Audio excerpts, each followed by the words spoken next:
नाज़रीन ग्रामी, जब हम रात को बिस्तर पर लेटते हैं तो हमारी नजर चांद पर और हजारों लाखों चमकते हुए सितारों पर पड़ती है, तो जहन में एक सवाल पैदा होता है कि हमारी जमीन की तरह चांद पर भी कोई मखलूक रहती है और वो कैसी दिखती है, और अगर यहाँ कुछ भी नहीं है तो इसका मकसद क्या है। आज की वीडियो में हम यही सब कुछ जानेंगे और मजीद इस मौजू पर भी बात करेंगे कि आज तक चांद पर क्या देखा जा चुका है और यहाँ से कौन सी चीजें दरियाफ्त हो चुकी हैं। तो चलिए आज के मौजू का आगाज करते हैं। दोस्तों, ये तमाम वो सवालात हैं जिनके जवाब ढूंढने के लिए साइंसदान अब तक अरबों डॉलर्स खर्च कर चुके हैं और किसी हद तक कामयाबी भी समेट चुके हैं। ये जानने के लिए सबसे पहले नासा ने चांद पर जाने का फैसला किया, क्योंकि ये चांद ही है जो जमीन के सबसे ज्यादा करीब है। लिहाजा 1968 में यहां सबसे पहला स्पेसक्राफ्ट भेजा गया, जिसका नाम अपोलो 8 था, और इसको भेजने का मकसद सिर्फ यही था कि यह स्पेसक्राफ्ट चांद के गिर्द एक मुकम्मल चक्कर लगा सके। इस मिशन में 3 खलाबाज शामिल थे, जिनको चांद के करीब पहुंचने में पूरे 68 घंटे लग गए और उनको वहां से कोई भी अजीब चीज नहीं मिली। लेकिन ये तीनों खलाबाज वो पहले इंसान थे जिन्होंने सबसे पहले अर्थराइज देखा था।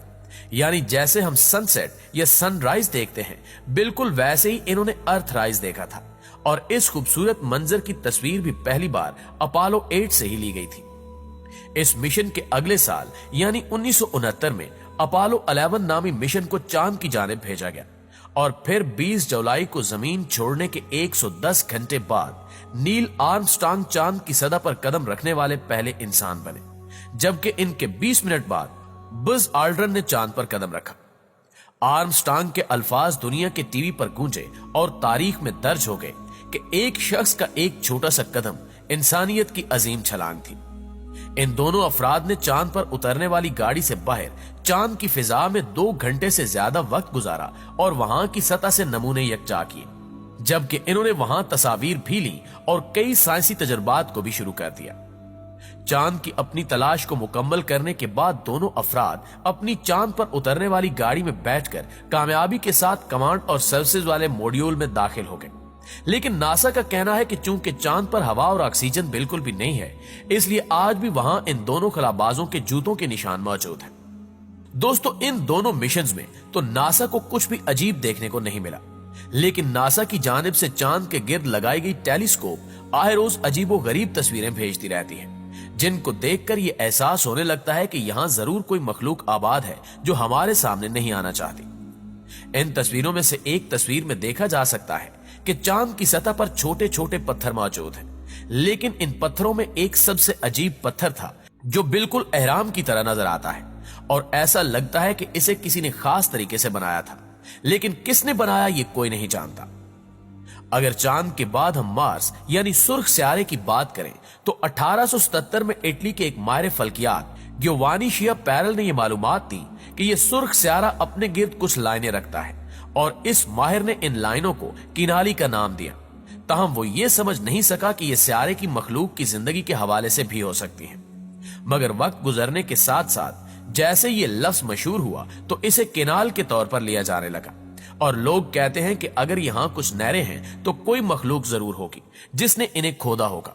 इस हवाले से कुछ माहिरीन का ख्याल है कि ये लाइनें अजीम स्यारे के गिर्द पानी की लहरों का एक सिस्टम हो सकता है, और इस सिस्टम के बारे में ख्याल किया गया कि हो सकता है कि मरीख पर गैर जमीनी मखलूक रहती हो, और यह भी हो सकता है कि ये मखलूक इंतहाई माहिर इंजीनियर्स भी हो, क्योंकि जमीन पर स्विज नहर बनाने में इंसानों को 10 साल लगे थे।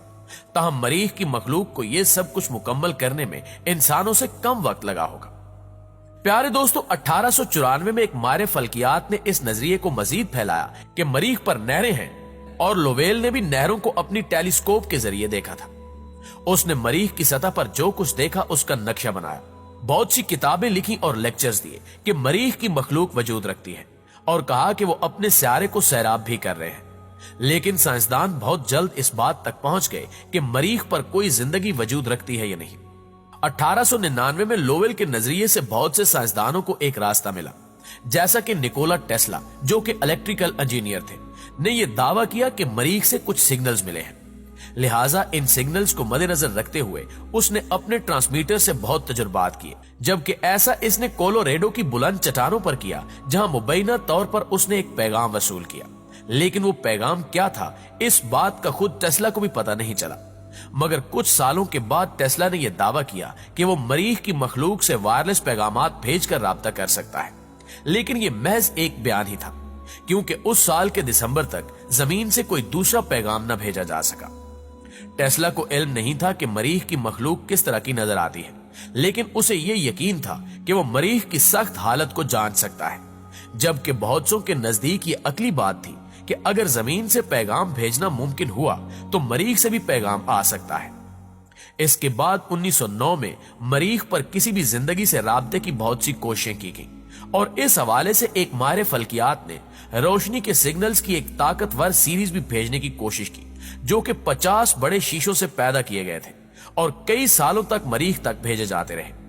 माहिर फल्कियात का कहना था कि हम ये ख्याल कर सकते हैं कि अगर वहां कोई मखलूक है तो वो भी हम इंसानों की तरह टेलीस्कोप जैसी आंखें या कुछ और रखती होगी, जैसा कि हम जमीन पर टेलीस्कोप रखते हैं। माहिर फल्कियात ने यह सब जांचने के लिए $10 मिलियन का खर्च बताया, लेकिन किसी ने उसे फंडिंग करने की तरफ तवज्जो नहीं दी। एक माहिर फल्कियात प्रोफेसर डेविड टार्ड ने ख्याल किया कि अगर गर्म हवा के बड़े गुब्बारे 50,000 फुट तक भेजे जाएं तो मरीख से पैगामात हासिल किए जा सकते हैं।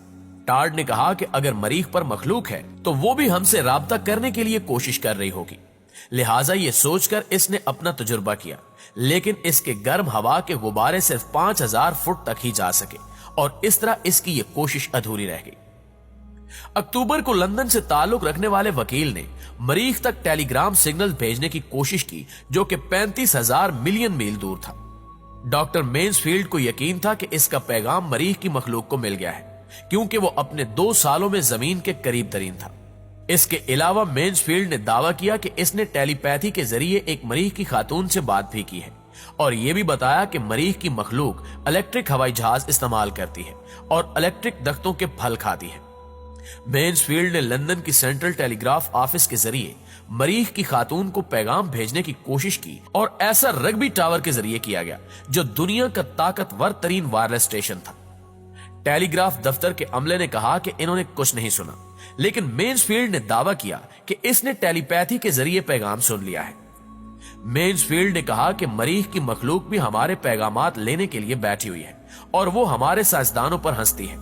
उस दौर के माहिरीन फल्कियात के नजरियात कुछ हकीकी नहीं थे, लेकिन इन नजरियात ने नौजवान नस्ल में एक तजस्सुस जरूर पैदा किया कि मरीख की मखलूक का पता चलाया जाए।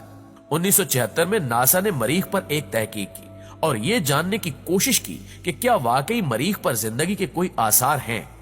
इन्होंने 2 आलात मरीख की सतह पर उतारे और इस तरह के मेटाबॉलिक तजुर्बात की मदद से यह मालूमात मिली कि इस सुर्ख सियारे पर जिंदगी के कुछ आसार हो सकते हैं और वो मरीख की मिट्टी का सैंपल लेने में कामयाब हो गए।